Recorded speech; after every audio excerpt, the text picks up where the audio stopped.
Welcome back to the Box X. I'm Brandon, Virtual Fencing Cowboy.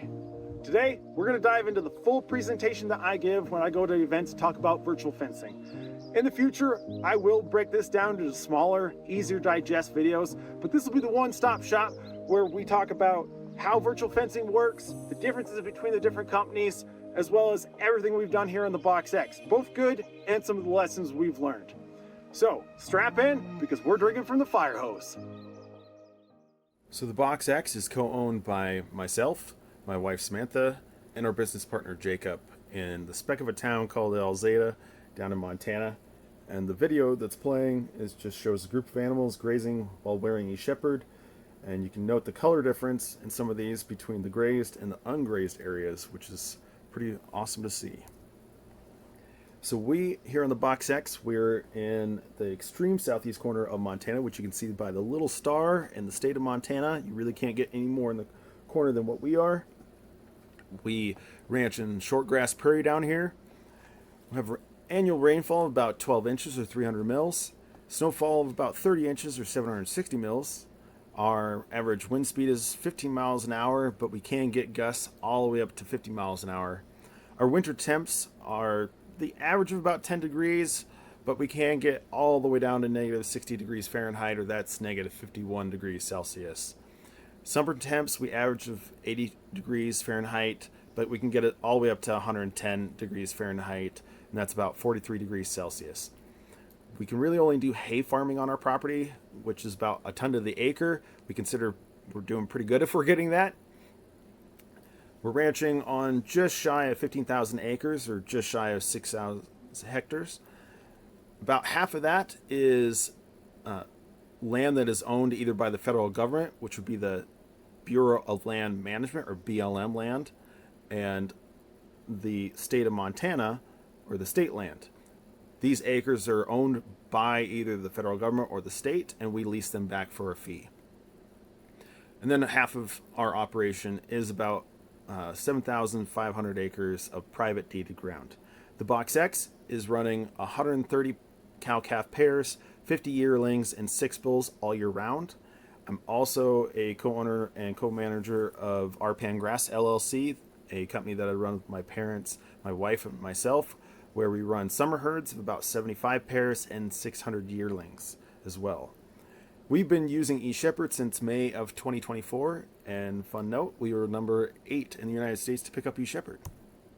So the big questions that are always asked is, does it work, and is it worth it? First question is an emphatic yes, and the second question is a definite yes. So now I'm going to touch a little bit on how virtual fencing works. So there's basically 2 different versions of the system out there. The first is something they call a LoRa system, or you might hear it called the base station system. And there are 3 companies that are using base stations. There's eShepherd, there's Halter, and there's Vence. Base stations are used in areas where an entire property may not have cellular coverage. Usually it's poor or fair, or only certain parts of the property where you have cellular coverage, and this is where LoRa comes in to play, because it essentially acts almost like a cellular network extender. And then you have a different system where every neckband talks to the cell towers independently, and there are no base stations. And you have to have good cellular coverage across the entire property to really be able to run the cellular system. And there's 2 companies that run cellular systems, which is eShepherd and Nofence. Something to note is that you can see that how eShepherd is on both of these systems. And a neckband is either a LoRa neckband or it's a cellular neckband. They do not play together on the same system. So now we're going to show a little bit of how each system works. Now I know this is showing eShepherd up in the left-hand corner, but for all the different companies, this is essentially how the cellular version works for both. So this would be for Nofence and eShepherd. And starting from right, going to the left, every neckband gets GPS signal from different satellites, and that's how they determine where they are and where they're going. It communicates that information to the cell tower directly through the cloud database, i.e. the internet, to your device, either a laptop or a phone. And then when you make virtual paddock updates or make any sort of changes, it then communicates that through the cloud database to the cell tower back to the animal. For the companies that are using base stations or lower base stations, it works essentially the same. The only difference is that the cell tower talks to the base station and the base station talks to the neckband. There is no direct communication between the neckband and the cell tower. That's really the only difference. So now we're going to dive a little bit into the neckband itself. Now, I'm going to really just be talking to eShepherd because that's what we use on our place, and it's what I've got the most data for. Every company has a slightly different neckband. Some will put the device up on top of the neck. Others, like eShepherd, will put it below the neck. For eShepherd, the animal must weigh at least 200 kg or 440 pounds. The neckband itself weighs just slightly over 5 pounds.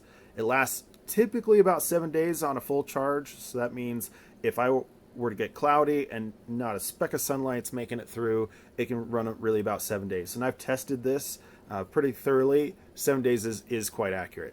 When an animal encounters a virtual boundary, they'll hear a rising audio tone, and then they'll get a pulse or a shock. And this won't happen more than 3 rounds before essentially the system deems the animal has escaped.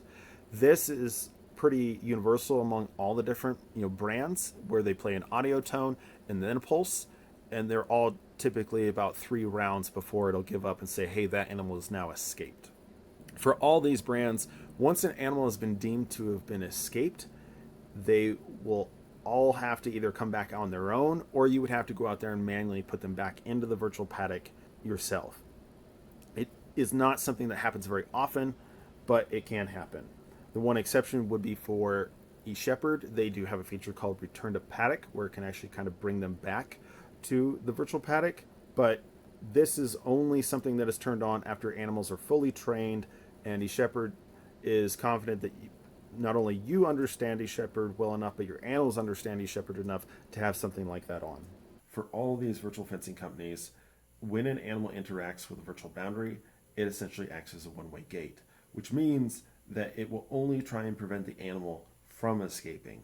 If it actually does escape and the animal is trying to come back into the virtual paddock, it will not do any of the tones. It will not try and shock them. It will allow them to do so freely. There is a feature called Return to Paddock for eShepherd. We're the only ones who have this feature. And when it is active, there can be more cycles, but this is selectable by the eShepherd team after a conversation with the customer. For Gallagher's eShepherd neckband, it does work with the Gallagher RFID reader because it does have an integrated RFID chip in the neckband itself. The neckband will update every 10 minutes with good reception. The neckband can hold 1 to 2 virtual paddocks in the neckband itself. What this means is when an animal then walks out of any sort of coverage, whether you're using the cellular version or you're using the lower version, it does not matter because that virtual paddock is held within. So the geodata or the points or the boundaries that you drew is actually contained in the neckband, and it will still work even when it's down in a draw and it doesn't see a cell tower, it doesn't see the LoRa base station. The neckband will notify you when the animal is down or the neckband has fallen off, and it will notify you through an icon change if a neckband goes out of communication with a base station or the cellular network for more than 24 hours. And the battery lifespan for this neckband is about 7 to 10 years. And something to note is the old design in the upper right-hand corner. This just goes to show that all these companies go through pretty robust research and development and have made the choices for their neckbands to be their way for some very good reasons. For eShepherd, they started with them above the neck design, and what they found was those 2 little prongs there just were not good enough in the winter or for exceptionally hairy breeds to deliver stimulus. So they ended up going away from that design in favor of below the neck design. So what this really shows is that they take feedback, they thoroughly test their stuff, and they're constantly trying to improve. So there will be future versions of the neckband that will look different, act different, because they're always trying to make these things better. So this is my wife with a neckband as she approaches a virtual boundary. There's the audio tone. She's mimicking an animal actually paying attention and turning away. So there is no pulse being delivered at this point. It is just the audio tone. Now here she's choosing to ignore the audio tone. You can hear how it raised in pitch would have delivered a stimulus, and then it started to raise an audio tone again, and she then chose to actually listen. Now, something to note is that she was not actually getting shocked here because the pulses are delivered through the chains. So she was not touching the chains. She received no pulses. So don't worry, she is fine, folks. This is one of our base stations that we use here on our property. Range is about 2 to 4 miles on the average. It's solar powered. Our version is a little bit an older version. Any new customers wouldn't see this version, so we had to purchase our own batteries. But the newer versions, what they call a rack base station, it actually comes with an integrated battery in the base station itself. We installed the guide wires at our own cost because we do get quite high winds out here. We really wanted to protect our investment. We also put up that poly fence around it, again, so that it discourages wildlife or calves or animals that may have lost a neckband from going and scratching on a quite expensive piece of equipment. You can make base stations mobile for eShepherd and Vence, but you will void the warranty when you do this. It's just because they did not design these base stations to be bounced across the pasture, and Halter will not allow you to make them mobile. When you talk to any of these companies, they're going to do a property assessment to decide how many base stations you might need for the lower base systems. What this looks like is they start putting down points over your landscape, your property boundaries, and in this screenshot you can see how the point in the middle, there's a lot of green around it. That's where there's going to be really good communication between neckbands and that base station. As we get more into the yellows and the oranges, that's where the communication isn't going to be near as robust. You might only get communication half the time. And then if you get into any areas that don't have any color at all, that's where the neckband definitely is not going to talk to the base station. So like up in the upper right hand corner, you can see how all the coverage basically is at dead ends at a line. That's because on the other side of that line is the other side of a ridge. So that base station just is not high enough to be able to see over the ridge and into the next sort of valley, and that's why the coverage kind of disappears, and why it comes back again. It's seeing another slope that's facing towards the base station, and then disappears yet again because it's the backside of that ridge. All this means is that this is not something that you have to figure out as a customer. The companies will do it for you, and they will endeavor to get you the least amount of base stations as possible so that you're not making a bigger investment cost than what you need to be doing.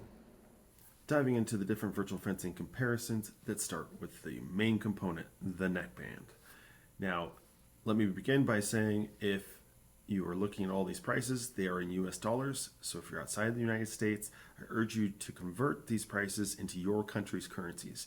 But even then, they may not be accurate. They'll only be giving you a ballpark. Please contact any of the companies that may be present within your country to confirm the most up-to-date prices. Also know that not all these companies are in every country. So Halter is a New Zealand-based company that got its funding through venture capitalists out of California. They are in Australia, New Zealand, and the United States. Vence is a US-based company and is only in the United States. Nofence is out of Norway, and they are throughout Europe and the United States with plans to soon branch into Canada. eShepherd is a New Zealand-based company that is owned by Gallagher. They are in Australia, New Zealand, the United States, Canada, and different countries throughout Europe with plans to potentially break into the South American market and the rest of Europe. So starting with Halter, they are a subscription-based model where you pay per animal per year. If you have over 100 animals, that is $72 per animal per year. And if you have less than 100 animals, that's $96 per animal per year. They say that the solar life will be 14 days in the box, but if you're moving your cattle once to twice a day, that solar life is going to be more like 3 to 4 days. Essentially what that means is how long that neckband will last under cloudy conditions with absolutely no sunlight before it starts giving you low battery warnings. For all of these brands that use solar panels, you really only need a few hours a day to be able to get that neckband fully charged. So for most areas throughout the world, that's going to be not an issue. However, if you live in an exceptionally cloudy area that is cloudy for a week or even weeks on end, that is something to keep in mind when you're looking at these different brands. The breaking strength for this neckband, which means essentially how hard does the animal have to pull on it in order to get it to break if they were to get caught on something, is between 500 and 600 pounds. The actual battery life expectancy is likely going to be around that 5-year mark.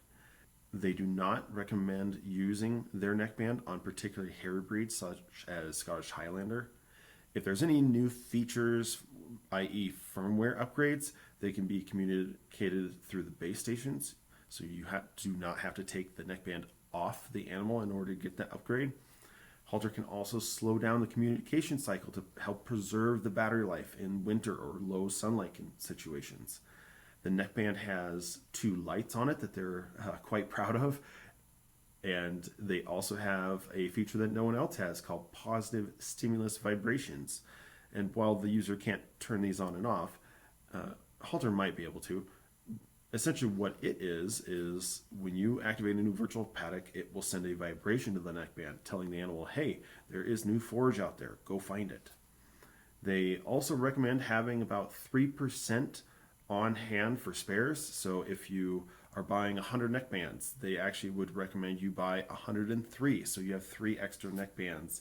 So if anything were to go wrong, you right away have a spare neckband to put on an animal. And also something of note that because they operate off of a contract, price changes could happen at the time that your contract essentially comes due. Moving on to Vence. Vence is also a subscription-based model where you pay $40 per animal per year. Now, they're the only company that does not use a solar component to the neckband. That means that battery, once it is used up, it is then dead. And that battery costs $10 per battery. In order to change out batteries, you have to take the neckband off the animal, use a screwdriver, open a little door, pull the battery out, put the new one in it, after hooking up a few wires, put it all back together, and then you can put it back on the animal. And that battery life can last anywhere from as short as 2 months all the way to 12 months. Again, that really just depends on how often your animals are interacting with virtual boundaries. So if you're drawing particularly large paddocks, you're going to probably see more like that 12 months of the battery life. If you're trying to get daily moves, that's where you're going to be pushing that battery life all the way down to 2 months most likely. Now, Vence has a breaking strength of 450 pounds. They have not tested their neckband with particular hairy breeds, so I unfortunately don't have that information for you. Their firmware upgrades are also over the base stations, and they can alter the communication frequency to match the user's needs. The neckband itself also holds up to 16 virtual paddocks. What that means is potentially the animal can be out of communication with the base stations for a much longer period of time because it has all of your grazing plan in it. Now, that does mean you would lose out on live location updates of where your animals are, but if it does help reduce the number of base stations that you might need. Going to Nofence, they're a bit of a hybrid between a purchase and a subscription-based model. They're also the only company that are doing small ruminants. So if you have sheep or your goats, this is your company. For pricing, if you have less than 50 animals, for cattle, it will cost $345 to purchase the neckband. If you have 50 cattle or over, it is $330. For sheep, the price drops a little bit because it's a smaller neckband to $255 for less than 50 animals and $240 if you have 50 animals or more. You do pay a data charge of per animal per year, $42 for less than 50 animals and $32 for 50 animals or more. Also, something to note for Nofence, that when you purchase a neckband, it includes the first year's subscription. The solar life is a little longer than the other brands at 14 days through the use of a feature that they call HerdNet, which uses Bluetooth that is inherent in all their neckbands. The breaking strength, they don't necessarily have one so much. You can see that there's that bright green top strap. It's actually designed to stretch to 300% and allow the animal to slip out of it more than it is to break. The battery life is expected to be around 5 years. They do have the option to recharge batteries, so you can use a little tool to pop that battery out and do a hot swap, so you don't have to take the neckband off the animal, and you can throw in a new one. Some users have seen batteries last upwards of a year or more and still are running on the same batteries without having to change them out. Some are having to change them out as little as 2 months. Again, it really just all comes back to how often are these animals interacting with the virtual boundaries. This is because as that animal gets closer to the virtual boundary, the neckband starts to wake up more and engages the GPS more often. And the most power hungry thing on the neckband is that GPS. So the tighter that you make your virtual paddocks, the more likely the animal is to interact with the virtual boundary. For the most part, this is not an issue. It really only comes into play maybe in the winter or in highly cloudy situations. They do allow you putting these neckbands on hairy animals, but they require that you shave them first.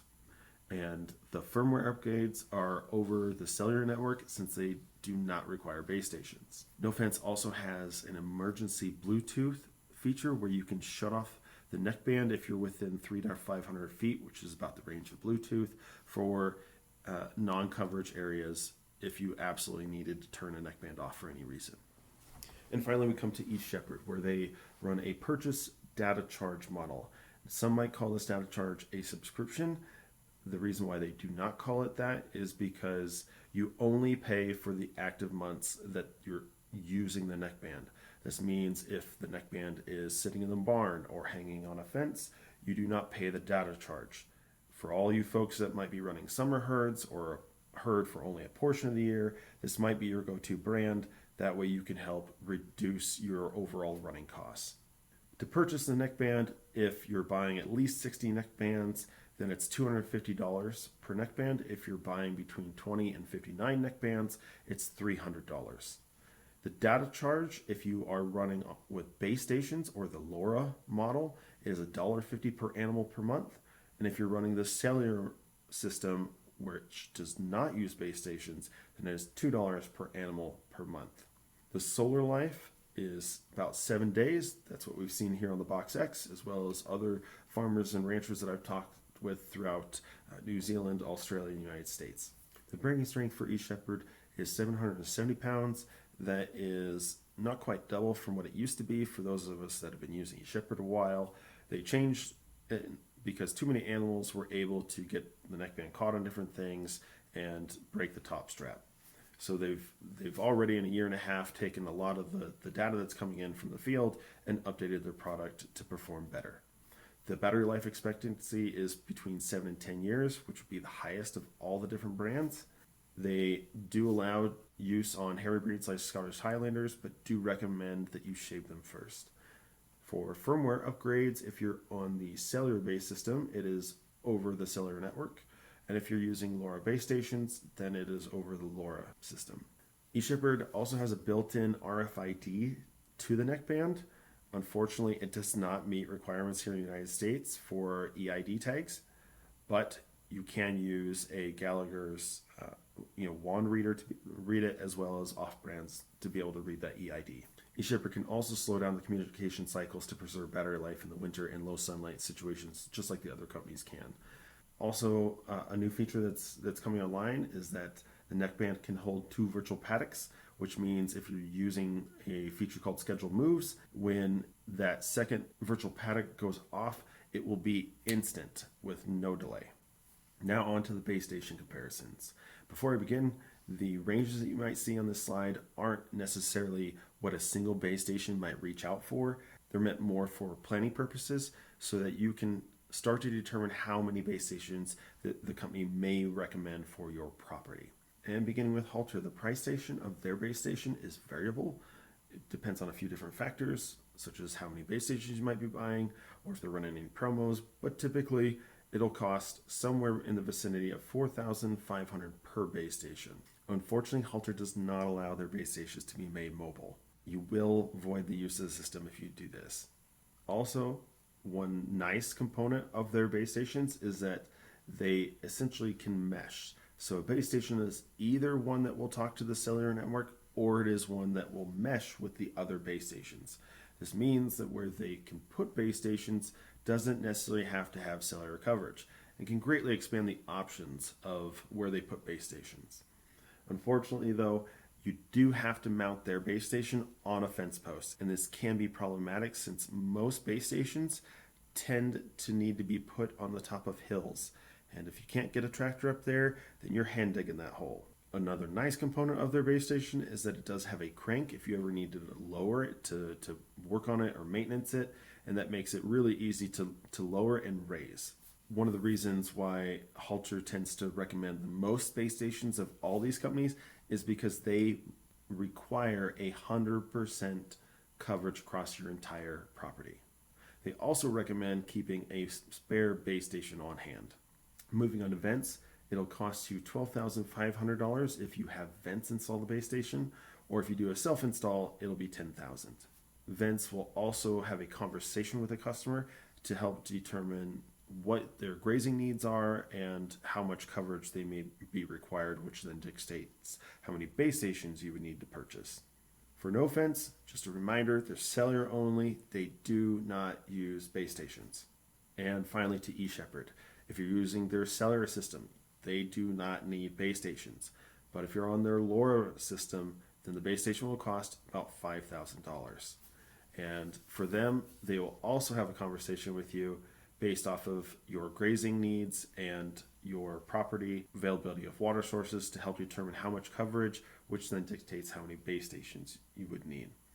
So in a hypothetical situation, if Vence were to recommend that you might need 2 base stations, typically eShepherd would likely recommend you might need 3 or even 4 base stations, and then Halter would recommend anything from 5 to maybe even as high as 8 or 9 base stations.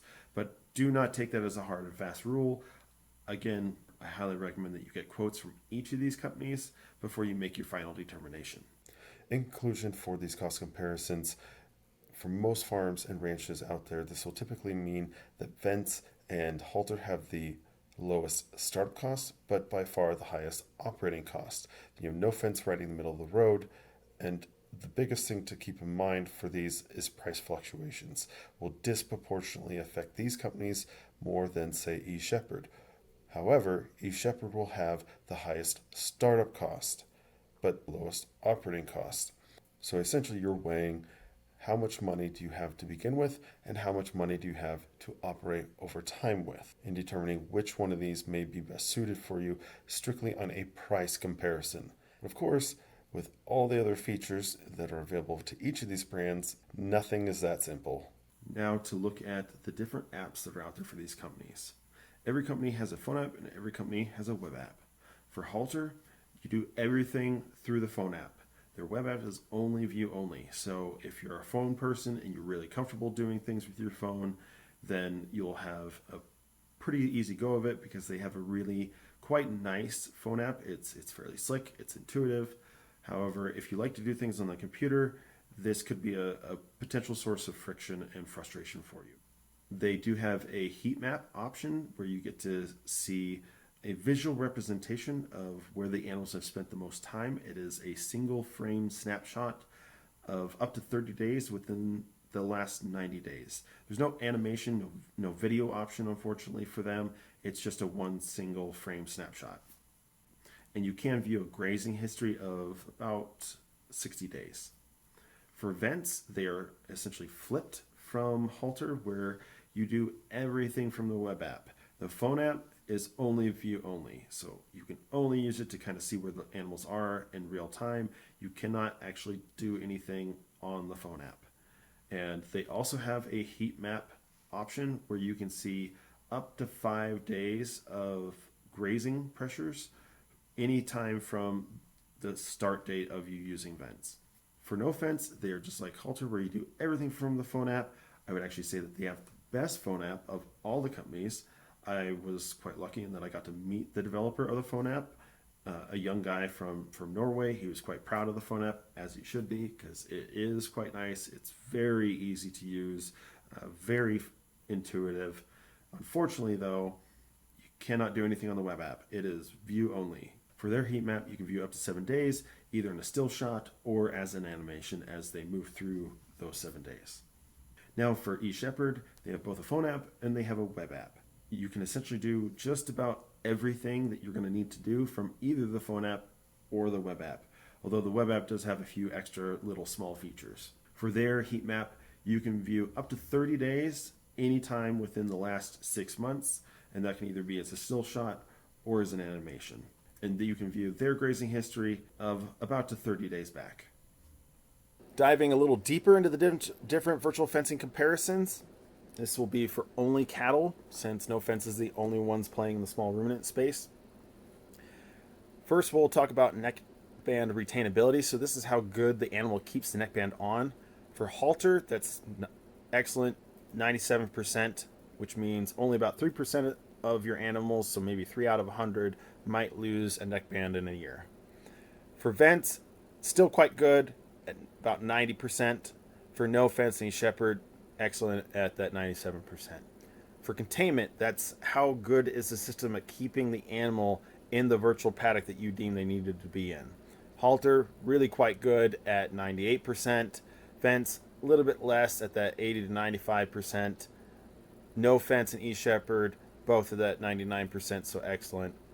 Location update delay, so that's how often does the neckband report its location that you can see on the phone or the web app. For Halter, that's every 10 minutes. For Vence, it's every hour. Nofence, 5 minutes or less. And then for eShepherd, every 10 minutes. How long does it take for a virtual paddock or a VP to activate or deactivate from the moment you hit go on either your phone or your web app? For Halter, that's 12 minutes for both activation and deactivation. For Vence, it's anywhere from an hour to 24 hours to communicate that to the entire group. For Nofence, it's a hard 2 minutes. And then for eShepherd, it's either about 20 minutes for an activation, or it can be instant if you're using the scheduled moves feature, or about 15 minutes to an hour for deactivation. How good are these systems at getting through, tough winter conditions? Halter, really, not bad. They're fair. Vence, same thing. For Nofence, company out of Norway, honestly, they're probably better than, minus 5 degrees Fahrenheit, but that is a good benchmark to know that they can at least do that much. For eShepherd, I have actually taken our system all the way down to negative 20 degrees Fahrenheit and had no issues. We sat at that temperature for over a week and never had any issues with any of our neckbands or any of our base stations. How the neckband interacts with a boundary zone for audio and pulse delivery. For Halter, it's on the VP line itself, so the moment they hit the line, that's when they start hearing the audio cue. So where you draw the line, that's where they hold the audio cue first, and if they keep ignoring that audio cue, that they would get the pulse. For Vence, it's a 45-foot audio only zone, followed by a 120-foot audio and pulse zone. For Nofence, from where you draw that virtual boundary, it's essentially like a 10-foot boundary where they will go through that audio and then pulse cycle. For eShepherd, it is also right on the virtual paddock line. So the moment they hit the line, that's when they start hearing the tone. For how small or how large you can make your paddock sizes, for Halter, there's no minimum and there's no maximum. For Vence, it is unfortunately unknown. I do not have that information for you at this time. I apologize. For Nofence, you can get as small as half an acre and you can get as large as 3,000 acres. For eShepherd, they have safety protocols in place that you can't draw anything smaller than 15 by 15 feet, or roughly that 5 by 5 meters. And there's no max of how large you can make a virtual paddock. For extra costs, this is anything that's outside of just that base station or neckband cost that we've already talked about. There's no extra cost for Halter. For Vence, it's the battery, so the $10 per battery, where you need anywhere from 1 to 6 per year. For Nofence, they're the most complicated for extra costs. If you were buying an extra battery for the cattle neckband, it's $89. For a small ruminant, it's $49. If you were buying a charging station for the cattle neckbands, it's $59 and $39 for the small ruminant charging station. They also have what they call shelter beacons This essentially suppresses any active virtual paddocks whenever they get in the vicinity of the shelter beacon. You tend to put them around your barns or a horse trailer or stock trailer so that the neckband can't get confused GPS wise and start playing audio tones or trying to shock the animal just because they went inside a barn. And then eShepherd, there is no extra cost outside of just base station and neckband. And then of course all these companies do have, their running costs, whether that be the subscription or the data charge. For what networks these different companies work on, this is just for the United States. So for Halter, they work on Verizon, AT&T, T-Mobile. For Vence, unfortunately, I don't have that information for you. For Nofence, they currently work on AT&T, T-Mobile with a plan to be able to work on Verizon here in 2026. For eShepherd, they work on Verizon, AT&T, T-Mobile, US Cellular. And what this means is a base station or a neckband doesn't just work on Verizon or just work on AT&T. They essentially have what they call global SIM cards in them, and they work on all those networks at the same time. For warranty, Halter is the only company that offers a lifetime warranty on the neckbands. So when a neckband fails or has any sort of issues or breaks, you call up Halter, they'll send you a new one. Pretty awesome they do that. I love that they do that. Unfortunately, I can't tell you the warranty on their base stations, as that is confidential. They do not release that information. For Vence, it is 3 years for their base stations. Nofence, it's 5 years for their neckbands. And for eShepherd, it is 3 years for the neckbands and the base station. Also, something to note is that the minimum order for neckbands for Halter, you have to purchase at least 50 neckbands. If you only have a herd of 20, unfortunately, they will only sell you 50 at a time. For Vence, there is no minimum. For Nofence, you have a minimum of at least 5 neckbands. And for eShepherd, 20 neckbands. And all these minimums are just for the United States. If you're outside of the United States and these companies are in your country, then there may be a different minimum. You'll have to talk with a different sales representatives of these companies to find out what their minimums are. For Halter, something to note is that you do have to sign a 2-year contract minimum required at this time. And only their beef model is available in the United States. They have no current plans to release the dairy model of their system in the United States. And then also of note for Vence, the base station warranty does not include acts of vandalism, acts of nature, or theft. However, it does cover mobile base stations. And diving into even more feature comparisons between these virtual fencing companies, because I know you haven't had enough. And this is only for cattle because, again, the only ones doing small ruminants right now are Nofence. So let's begin with the down still animal alert. This is a feature that every single company has where after a neckband has not moved for a set amount of time, either because the animal itself is down or the neckband has slipped off the animal, it will send an alert to your phone and or web app, essentially notifying you that there may be a problem. It is only the time frame that differs between each company. For Halter, that is 24 hours. So after 24 hours of that neckband not moving, it would send an alert to your phone. For Vence, unfortunately, I don't have that data for you. I do not know what the time frame is, but I know that they do have the feature. For Nofence, that time frame is 4 hours, and for eShepherd, the time is 1 hour. Now, I know some of you might be going, well, wait a minute. I've definitely seen an animal laid down and ruminating for longer than an hour. Am I going to be getting notifications all the bloody time? And the answer is no, because these neckbands have accelerometers, compass, GPS, all in them to determine the orientation and how well the animal's moving. So as long as it detects that neckband is moving around, even if an animal's laid down, you're not going to be getting that alert. It is when that neckband is a hard and fast down, not moving. Next feature is scheduled moves. This is a feature where you can schedule out in the future your grazing plan. So you can set that a virtual paddock that you've drawn out will go off at a predetermined date and time for a set duration. The companies that have this feature are Halter, Vence, and eShepherd. And then we have Return to Paddock, which is a feature that only eShepherd has, which, if it is turned on, once an animal is deemed to be escaped from a virtual paddock, it will attempt to bring them back. Now, it will still only do this for a set amount of time, but before it determines that an animal truly has escaped, and the animal would have to come back on its own, or you might have to go out there and manually move it back, just like any escapee for any of these brands. So for panic detection, that essentially acknowledges that cows are lazy fat kids. And if they're running, there's a good reason why they're running.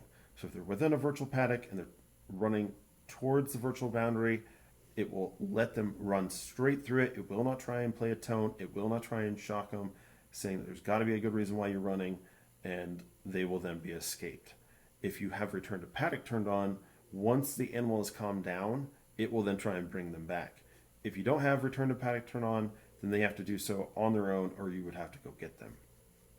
For bad paddock alerts, this is a feature that only Halter and eShepherd have, which essentially means if you try and draw a virtual paddock, it will alert you if you've got no watering points or you've got too tight of a corner. Unfortunately, Vence and Nofence do not have this feature, so you have to pay a little bit more attention when you're drawing your virtual paddocks to ensure that you're not drawing a bad one. To have multiple mobs in the same physical paddock, this is a feature that Vence, Nofence, and eShepherd has. Currently, Halter is in the beta trials of this for a hopeful release in 2026. The only companies that have activity monitoring currently are Halter and Nofence, with eShepherd planning to release that in 2026. The only company that is trying to integrate multiple products is eShepherd. That is because eShepherd is owned by Gallagher, which has an in-paddock auto weigher. They have water monitoring. They also have weigh scales, and throughout all of these products, they are attempting to have them all feed into a single sign-on, a single interface where you can see all of this information in one place. It's still not here yet. It'll probably be 2026, maybe even 2027, but that will be coming, and they're the only ones really trying to do this. Now, for Vence, they are owned by a company called Merck, which, for those outside the United States, it's a kind of a cattle pharmaceutical cattle health company. They have another product called SenseHub that will give you advanced animal health, pregnancy detection, heat detection. Unfortunately, there are no plans to integrate Vence with SenseHub. The only company that are using shelter beacons are Nofence. Now to the highly anticipated heat and pregnancy detection. For Halter, while they do have heat detection in their New Zealand dairy model, they do not have it currently for the beef. It is in beta testing with a hopeful release of 2026. For eShepherd, they are also hoping to release these features in 2026. For calving detection, the only company that I can confirm is trying to attempt this is eShepherd, with a hopeful release of 2026. For out of communications auto shutoff, this means if an animal is, say, down in a deep draw where there is no LoRa coverage, there is no cellular service, for whichever system you might be running on, will it essentially turn itself off after a certain amount of time? For Halter, they've given me the answer of confidential, so I cannot confirm or deny if they have this feature. And for eShepherd, I can confirm that they do have it, and that time frame is 24 hours. So after 24 hours, if that neckband has not communicated with either the cellular network or a lower base station, depending on which system you have, it will notify you by an icon change on the apps. Currently, the only company that has the emergency Bluetooth shutoff is Nofence, although eShepherd is planning this feature to be released in 2026, which essentially means using the Bluetooth on your phone, which is about 300 to 500 feet, you can go out into the physical paddock and turn off a particular neckband if you absolutely need to do so.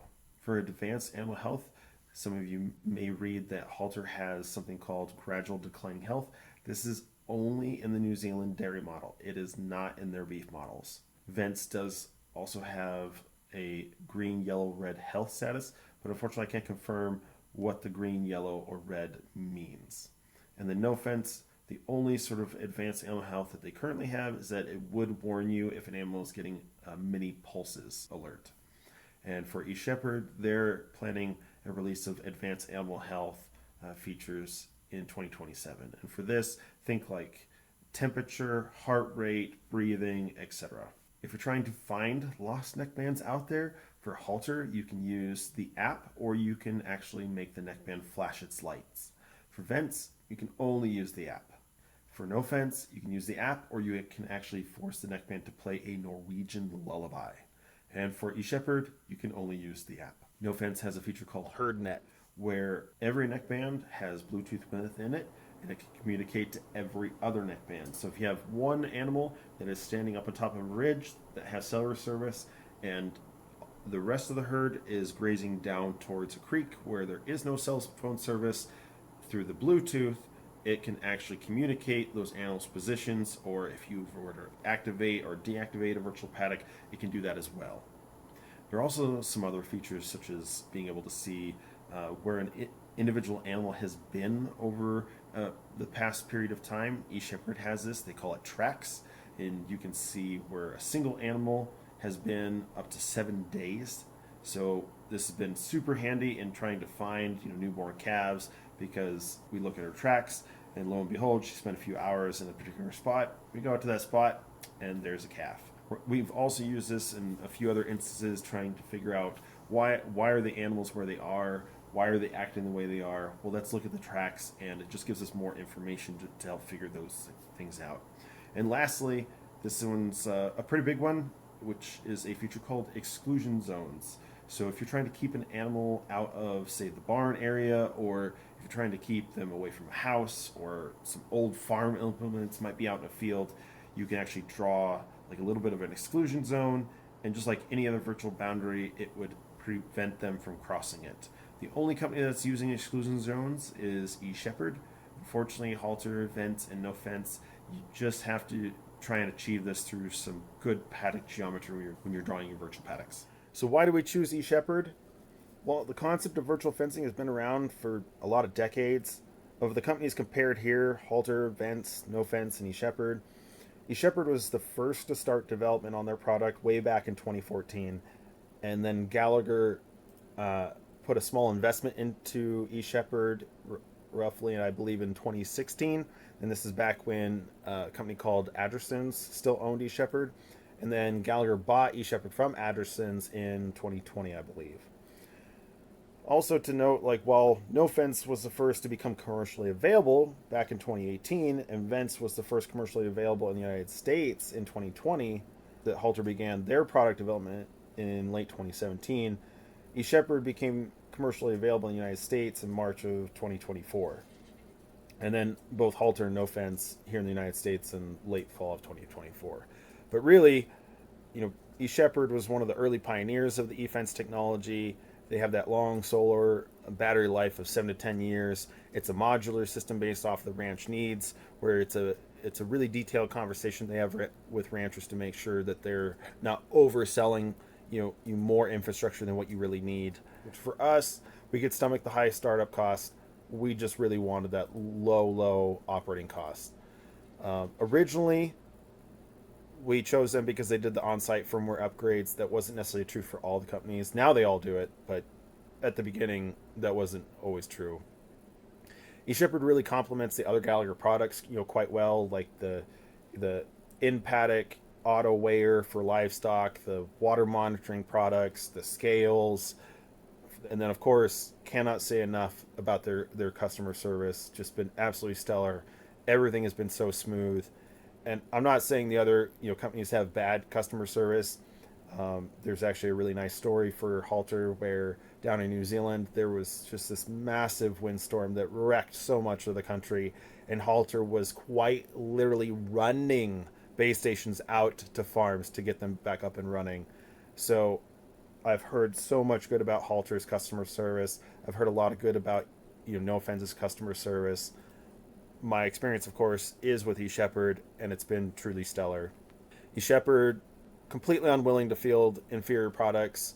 I showed how they've went through different designs of the neck bands and different designs of the base stations, different designs of the top straps. And this has all really been in just the last year and a half that we've been using eShepherd. So the rate of progression with eShepherd is quite rapid, because the moment they get some quality feedback of how to improve the product, they are doing that, and they are really trying to push the envelope so that they maintain that competitive edge. For eShepherd, there's no contract minimum, unlike some of the other companies. So the day you buy it is the day that you can cancel. You don't have to commit to using eShepherd for several years. And then while all the companies do care about animal welfare, at the very beginning, eShepherd was very public about going or having gone to different animal rights and veterinarian groups and said, hey, you develop a standard and we will adhere to it. And they've done that. So kind of just a quick kind of recap of how all of this works, especially for Gallagher. You have, someone out there that's, trying to monitor all these animals, and they're communicating with maybe like the home place where they're inputting maybe new animals or, shifting mobs around to different, virtual paddocks, while maybe someone else is, taking animals and weighing them and updating live weights into the system. And then, of course, maybe someone's out on vacation and just wants to be able to see their animals and what's happening, or shift them around while they're on vacation, which I have done. I have shifted our livestock from the other side of the globe without any issues. So the first topic we're going to get into is custom grazing for specific outcomes. Something that you can do with really all the virtual fencing companies is you can go for that targeted impact on weeds or like cheatgrass, or if you're wanting to really kind of maybe hit a hard pan where there's hardly anything growing and trying to get more of that dung and urine infused into that area. You have a lot more versatility with government grounds. So in our case, that's the Bureau of Land Management areas. You can run multiple mobs within a single pasture, at least with eShepherd you can. You can get really consistent pasture utilization, potentially even increase your animal unit month potential, which if you're outside the United States, that's just stocking capacity. How many animals can you run on a piece of ground? The ability to rest areas within pastures. We've been able to actually rest areas of our pasture, which in a set stock model where you just turn animals into that physical pasture for this many months, nothing ever really got rested for an entire year. Now we can actually have the flexibility to do all of that. You can manage for riparian or wildlife, and then just the sheer amount of flexibility. In the photo here, you can see that very defined straight line. There's no physical fence there. That is a virtual boundary. And if you look really, really closely, you can actually see an animal standing right there on the line as she was, playing with the line going, can I go to the new feed yet? And the system was holding her back. And you could see right there from that aerial shot just the impact of that grazing through virtual fencing. So something neat to see is that we can now see the impact of our grazing management from space. I happened to log in one day and I saw these lines of green, and I went, well, wait a minute, hang on. I think that's where I had my virtual paddock lines. And sure enough, that's exactly what they were. So on the right is what you see on the satellite view. On the left is where I had the virtual paddock lines. And the way we were doing it at that time was essentially a water source through an entire grazing strip. And then I would have multiple cells within that grazing strip. They could always, walk over what they had previously ate. There was no lines, horizontally from east to west. You only see the vertical lines of north to south. So this slide just demonstrates that you can run multiple mobs at the same time on a property. Like right here, we've got 7 mobs going. Yes, I know the Bulls only has 1 mob. There was more out there at the time. They just weren't assigned to the mob when I took this screenshot. So with eShepherd, there's no limit to how many mobs you can run. And on this slide right here, there are 717 animals walking around with virtual fencing neck bands of eShepherds. One interesting thing that we've done on our place is we have been doing 2 different grazing pressures. So on the left-hand side, the yellow dots, that is a summer herd that is very similar in genetics to our herd. On the right-hand side, you can see a whole lot more virtual paddocks, which are all the black, orange dotted lines and the solid orange active virtual paddock. And our herd was getting moved once every 12 hours. And you can see how much more condensed and much tighter and opaque they are compared to the left-hand mob that was only getting moved once every few weeks. And we were doing this because the owners of that summer grazing mob, they just weren't comfortable doing such frequent moves. And we thought this would be a great opportunity to really start to document and show what the results are of two very different grazing pressures. This video shows what the last slide was showing over a span of a month. Note that while the two groups are roughly equal in size, the northern group is in a much more condensed mob than the southern group, which is consistently more spread out. Also note that this heat map animation is built into the feature of the eShepherd web app. This video shows a time lapse of a herd of 40 animals as they go through a 12-hour grazing rotation. Take note of when the herd transfers from one grazing lane to another and how this paddock is drawn.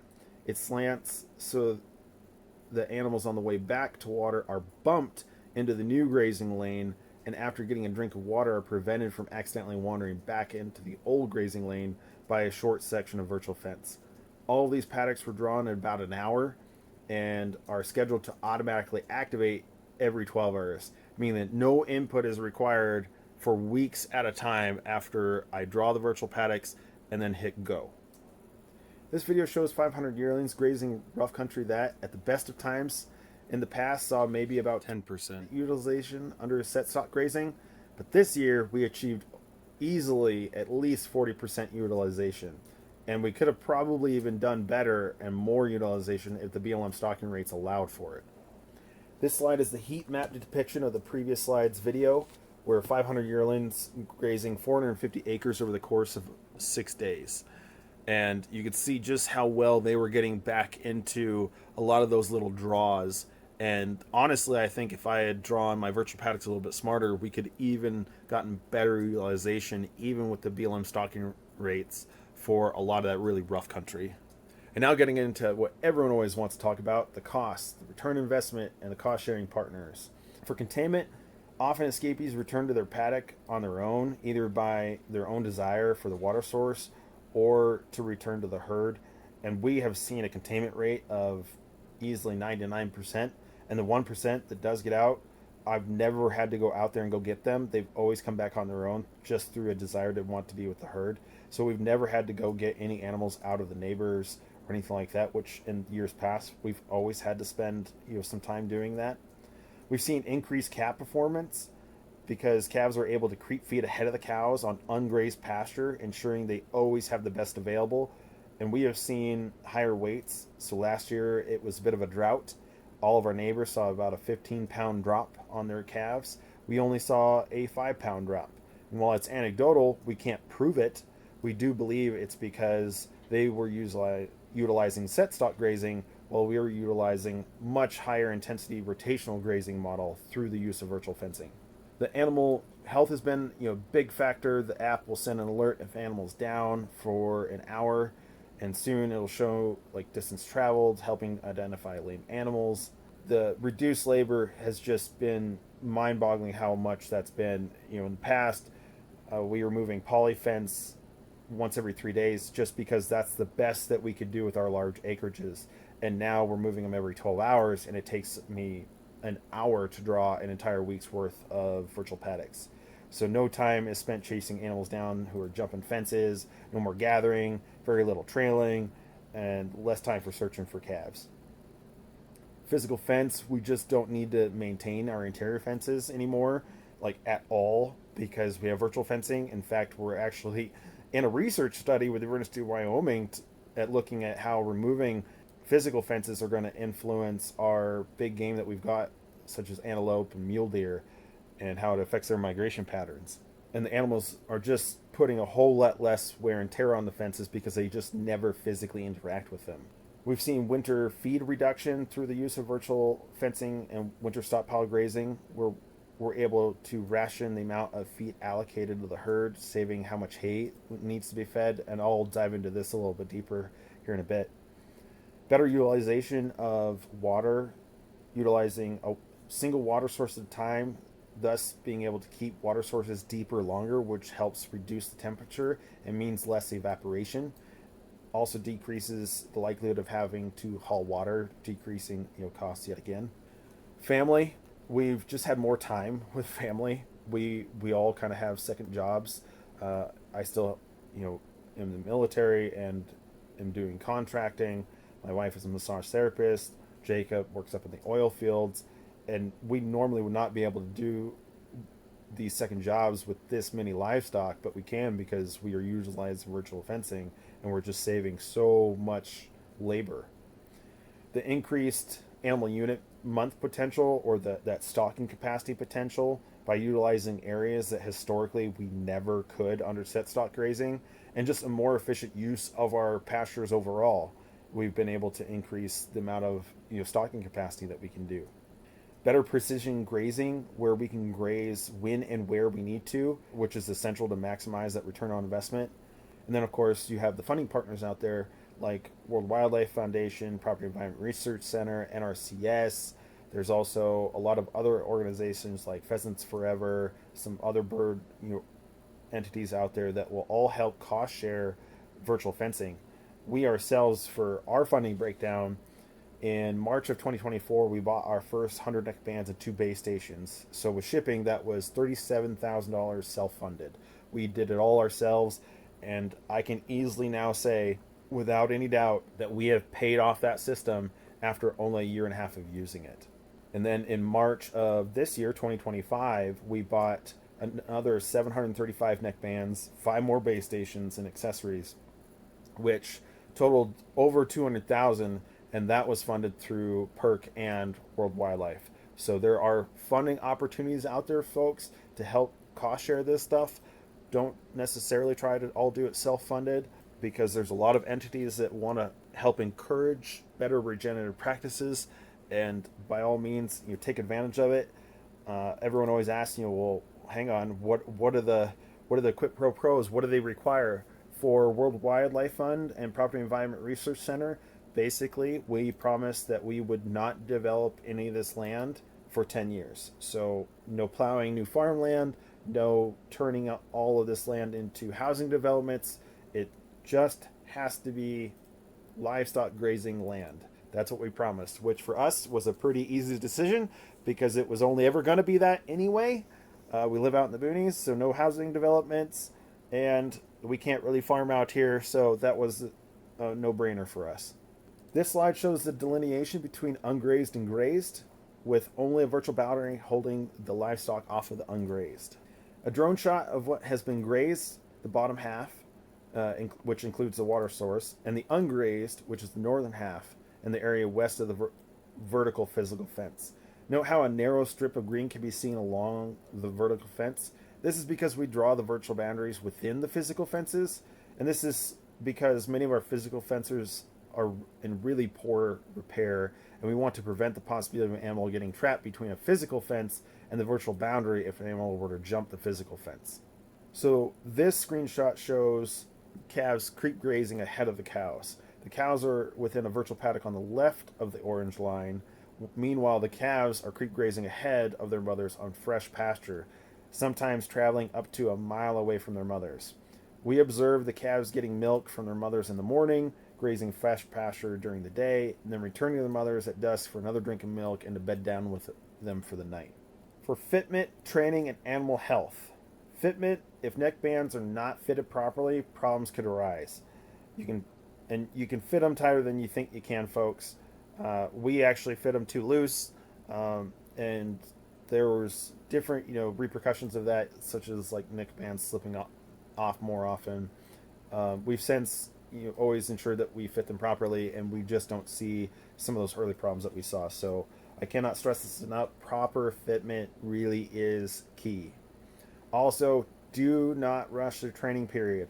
eShepherd recommends 7 to 10 days for full training, where most animals are actually trained like in a day, especially those leaders. And we have done it in as little time as 3 days. I don't encourage that, but the more thorough you are in their training regime, the less problems you'll see. We've also gone through a different few iterations where we introduced 50 untrained cattle to a herd of 75 trained cattle without any training period and didn't observe any issues. So there's some caveats to training, which I'll definitely do a future video where I get a lot more into the training period, because there's always a lot of questions of what does this look like, how do you do this. But Essentially, follow whatever the company recommends, and they won't steer you wrong. If you can, train in a little smaller mobs.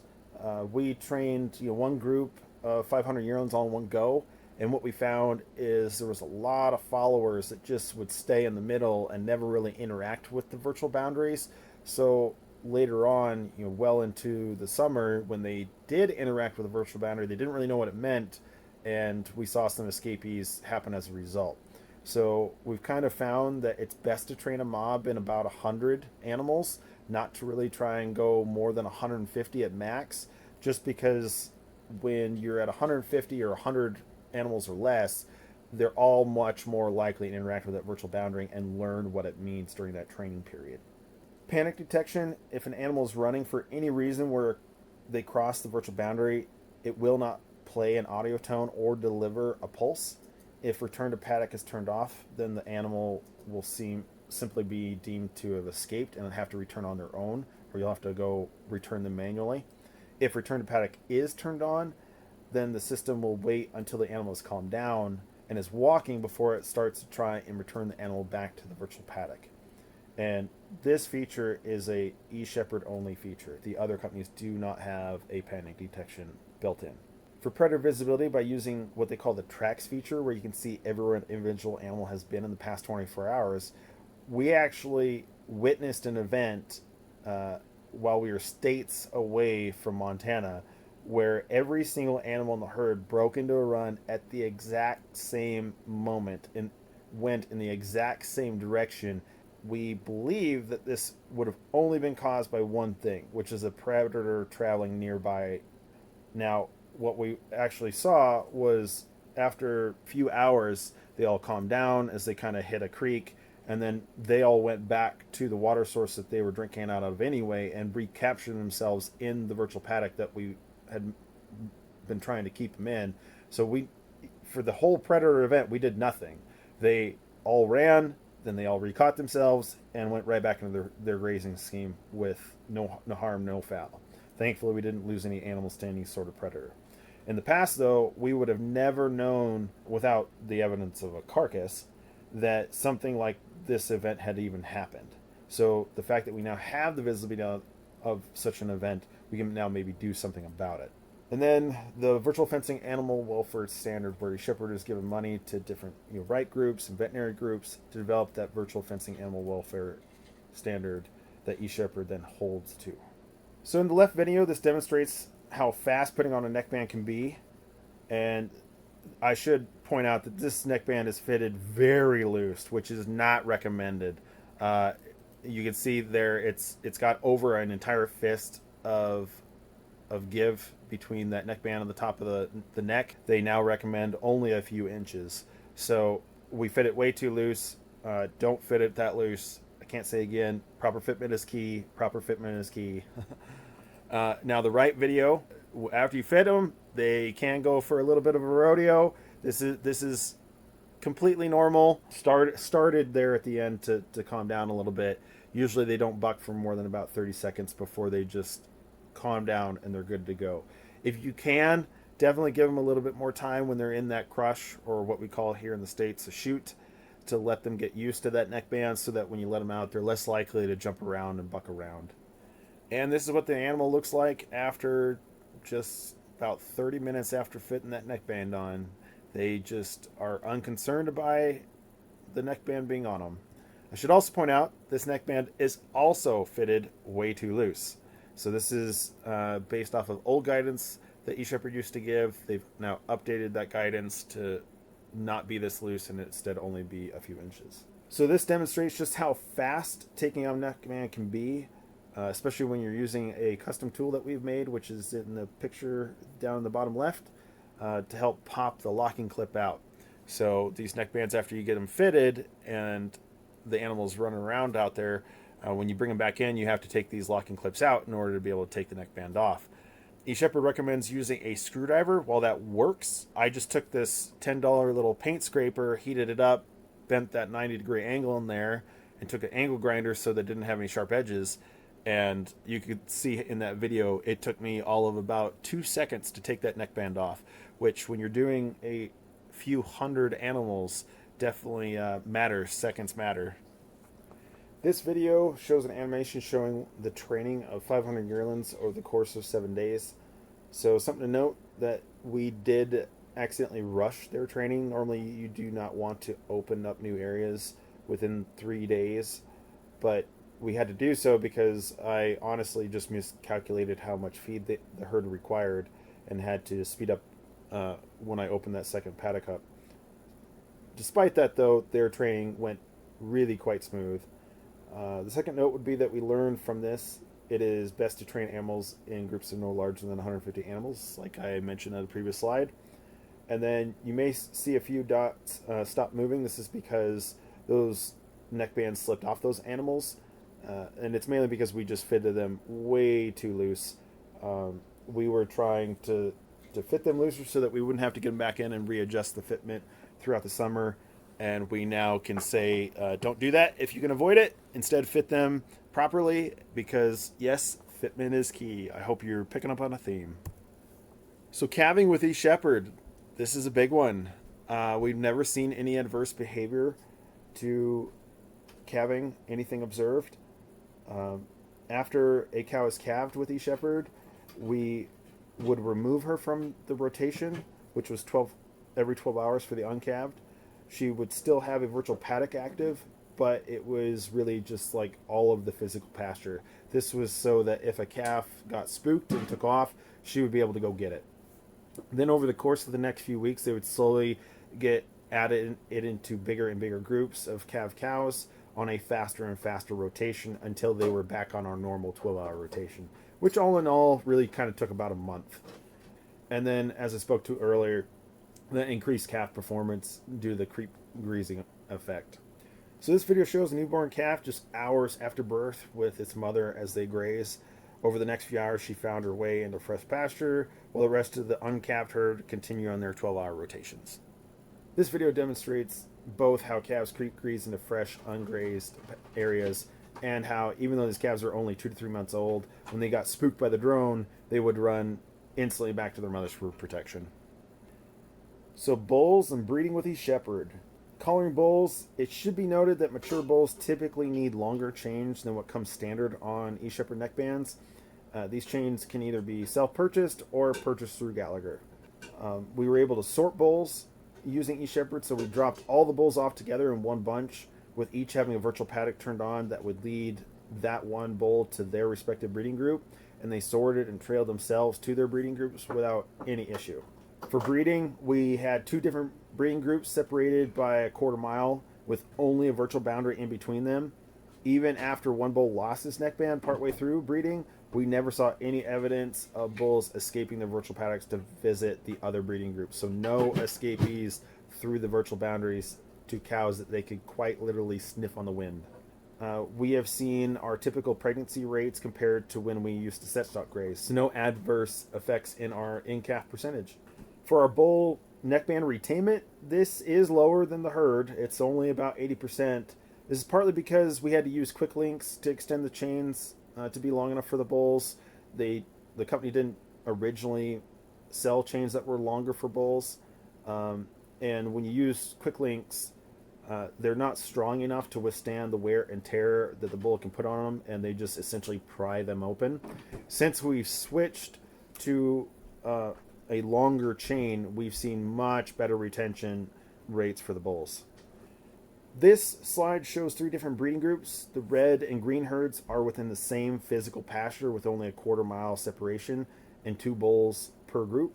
And then the yellow herd has 3 bulls, but it's separated from the other 2 herds by both a physical fence and a virtual fence.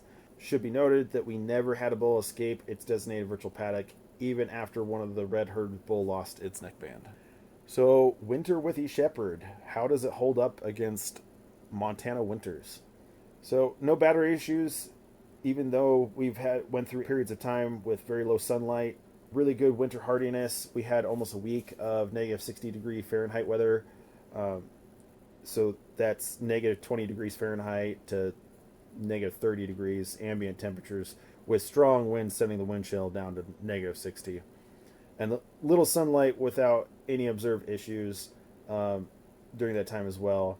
And the herd was being opened up to new areas once every 3 days, so that was kind of our grazing scheme, just as a bit of qualifying information. And then winter feed reduction, so by utilizing stockpile forage or grass that has not been grazed or harvested, and then rationing that out for only what the cattle need every few days, we have been able to reduce the winter hay needed for livestock from our previous averages during sit stock grazing. So our average, which we used to always plan on, one big round tonner bale per 50 cows, we reduced from that level in the winter of 22-23 by 60%, and then from that historical 1 bale per 50 in 23-24 we reduced it actually by 80%, which is funny because we actually thought we were feeding more hay that winter. And then this past winter we reduced it by 30% because we had a lot more snow in the winter of 24-25, and unfortunately at the very beginning of the winter it actually melted, rained with a lot of wind, and then froze, so it locked what forage we did have underneath a layer of ice, and our stock just unfortunately really couldn't get to it. But even with that said, because of virtual fencing, we were still able to reduce off of our historical by 30%. When you start adding up hay costs, that is a big, huge return on investment for virtual fencing. So this demonstrates the strength and the precision of virtual fencing, where we accidentally drew a virtual boundary straight through a bale of hay. And after 2 days, this is what the scene looked like, with the cows having ate the bale up to the virtual fence line, tossing some of the bale further across the line, but not crossing the virtual boundary to get to the rest of that bale or the other bales that they could see and sniff just a few feet away.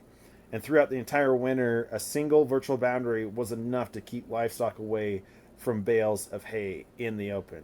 So when people ask how effective virtual fencing is, this is the picture I show them to show that virtual fencing alone kept these cows off of that hay. So this image shows how we have been bale grazing the previous winter and its associated heat map for the period of a few days, with every green landmark pin being where we had a group of 4 bales, which allowed us to track forage growth throughout this year for areas where the bales had been. Of note is the blue areas where you can see the path they took to get to the water source, which is on the west hand side of the screen, as well as the 4 red dots in the upper right corner where we had 4 bales placed for this group during the days of this heat map. And that is how well the precision of this version of the heat map was. Unfortunately, they have changed the heat map and lost a little of the precision, but it looks a lot slicker. So trailing, sorting, and moving cattle with eShepherd. For gathering and trailing, by managing the shape of the virtual paddocks and the herd's grazing management, we have been able to maneuver the herd where we want, when we need them, to be there with no physical human involvement. So they essentially will trail themselves. We've got a few videos of that, and in a future video, I'll definitely get into the nuances of how we go about doing that. This is not something that the companies say that their products can do. It's just something that we have attempted and found that it can do with the right kind of paddock geometry anyway. The caveat to trailing cows with eShepherd is when they have calves. Calves and yearlings can manage the virtual boundaries and the gates just fine. They can find the gate and go where you're trying to get them without any issue. But calves, which don't have virtual fencing on them, they can get peeled off at the gate from their mothers and walk down the fence line away from them.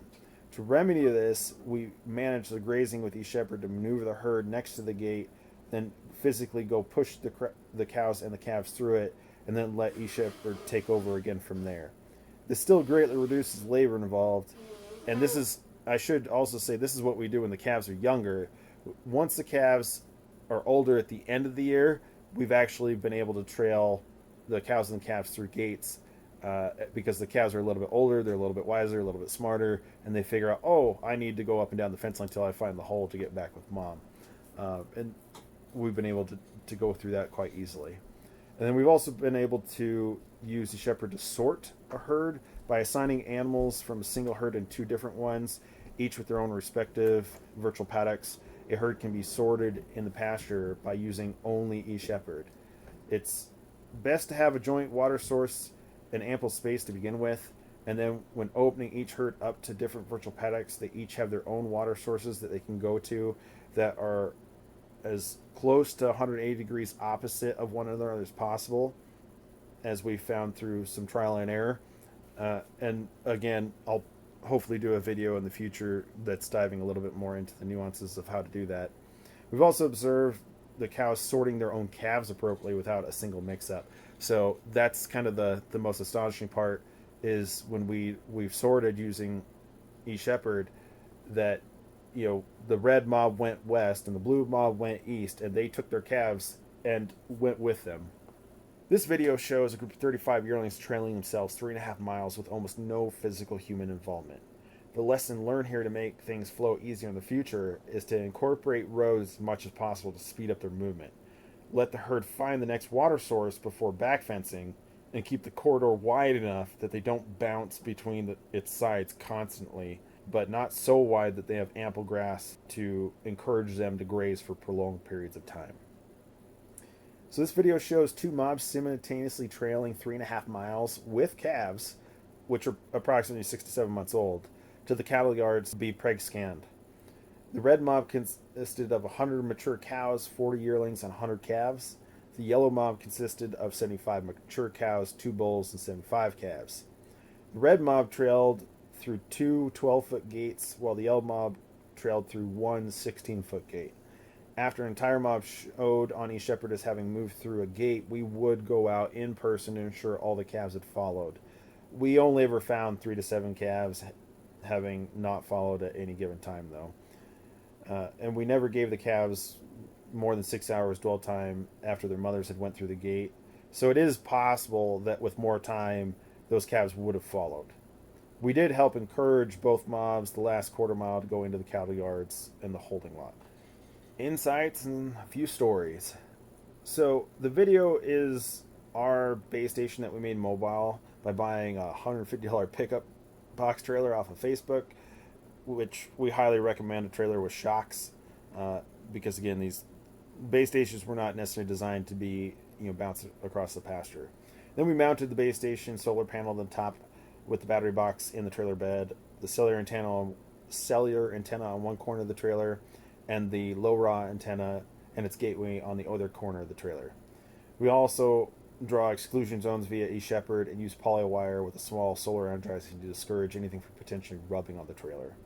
First story, though, is about the animal tracking, because every animal is always tracked and rarely escapes very far for very long. We've just never had to get an animal out of the neighbors. Creek gaps used to be the bane of our existence, constantly having to maintain and replace them anytime our ephemeral creek ran. With virtual fencing, we don't have to maintain these if they're interior to our property, and the creek gaps that we share with neighbors need only a poly wire to keep the neighbors out, since our side doesn't receive any pressure due to virtual fencing. One of the biggest stories that I have is how virtual fencing helped us save 4 cows. While away for some military training, I was alerted to an issue via the eShepherd app, and I notified the others that were still on the ranch, and they went out there. They found 4 cows stuck in the mud in a creek. They could not get out, and they were able to take a tractor and some chains and pull them out. And all 4 animals actually bred back and are still running around the place. So in the past, without virtual fencing, all likely would have died. And this is a huge return on investment. This has really helped pay for that system in the first year and a half. We were also easily able to save 1 calf where a calf needed some medical attention, was out in a larger pasture with some tall sagebrush. And this used to be daunting at times to find calves because of how long it used to take us to find them, and it was often fatal. By using the tracks feature, where you can see everywhere a cow has been in the last 24 hours, we were able to see that the mother had spent a few hours in the same spot just before dawn. And from this information, we found a doctor that calf that normally would have taken hours to find. And in fact, we use this when we're trying to tag newborn calves and give them their newborn shots. There's really no hunting for calves anymore. We just look on eShepherd and go, oh, she spent a few hours in this spot. I bet that's where she laid her down her calf. And it's been right like every time. Predator visibility, spoke to this kind of before about using a tracks feature to see an event where every single animal had broken at a run at the exact same time in the same direction. And we thought that it was due to a predator traveling nearby the herd, because that's the only thing that would cause something like that out here. In the past, we would have never known about this sort of event without like a carcass as evidence. The calf performance, I've talked about that a few times of kind of, what that's looked like with the creep grazing effect. And then, the yearling, lessons that we learn where a proper fitment, again, is key. That's the theme here. It is better to fit properly and adjust, every 8 to 9 weeks than have the herd lose 10 to 20% of their neck bands and run wild. Train in groups of 150 animals or less when possible, and don't rush the training period. If you do end up with groups without neck bands, watch to see if there is one with a neck band that wants to stay with that group. Turn off the VP for that animal, and they actually can help you find that unbanded neck group as a way to sort of hack the system and help you out in such an event. So the left image here shows how we managed our grazing so that we never had to gather a pasture to work our livestock. When the animals were in the furthest cell, which is the north end of that tail, this transfer paddock was activated, and when they wanted water, they were funneled to the water source near the corrals that had fresh forage, so they naturally would stay. We would turn up 20 minutes before we wanted to work the herd in the yards the entire year, and using this kind of grazing management method. This ultimately reduces the stress on the animals from greatly reduced gathering times. And then on the right image, this shows how you can exclude waterways or buildings or other things, as well as how complicated you can draw your virtual paddock once animals are fully trained to the system. This slide shows the eShepherd return to paddock, which has been updated since this screenshot was taken and no longer works quite like this. But this does show two things. One, it does show you what the tracks feature looks like, where you can select up to 10 animals at a time and specify a time frame up to 10 days. And also, if you hover over any of these small points along the track, see in the upper left-hand part of the image with the green circle, you can see when the animal was at that precise location and which virtual paddock was active for that neck band at the time. Then you can also see the return to paddock feature in action. So this animal had escaped, and after a period of time, the system turned her around and started herding her back. This happened by the system letting her do as she wanted, and as long as she was headed vaguely in the right direction, it left her alone. But the moment she started to go the wrong way, away from the virtual paddock, it would play the audio cue to try and get her back on track, and the pulse if needed. But as a caveat, again, the return to paddock feature has been updated and doesn't work exactly quite like this anymore. In the left image, it shows the pasture with the horizontal, draw in the middle as it looks from satellite, whereas the right image then highlights how the animal spent more time in this small draw, with the green and yellow areas showing higher utilization, which then kind of gives us more information of how we might draw future virtual paddocks if we wanted to get more even grazing utilization. So this is one of the further returns on investment that you can do with virtual fencing, is really inform how you're going to graze your different areas. This slide shows what happens when you do not overlap the virtual boundaries of neighboring virtual paddocks and instead let them share the same virtual boundary. Basically, due to GPS error, which is 6 feet, you end up with a 10 to 12 foot strip of ungrazed forage. In the left image, be sure to draw exclusion zones around things that animals could rub on or strip their neck bands off, which, if you look closely, you'll see one is quite literally hanging on that old fencing implement. In the upper right, just shows how animals can still access things like lick barrels or water troughs without damaging the neck band. And then in the lower right, even when covered in mud, the neck bands never experience any issues for us. The large mud chunks would pretty quickly get knocked off, and then that residual smear of mud on the solar panels never seemed to inhibit the neck bands enough to continue their charging. We had one neck band actually fall off and get 100% caked in mud, and it continued to report its location, operate with 0% sunlight for 7 days. After I cleaned up that neck band and let it fully charge, I then submerged the thing in a bucket of water for the next 7 days before it gave me a low battery warning. And during that whole time, from underwater, it was still reporting its location. So here in the left video, you can hear that slight rising tone is what you hear when you unhibernate a neck band to be able to use on an animal. And then in the right video here, you'll hear a descending tone, which is what you would hear when you hibernate a neck band in its low power usage state.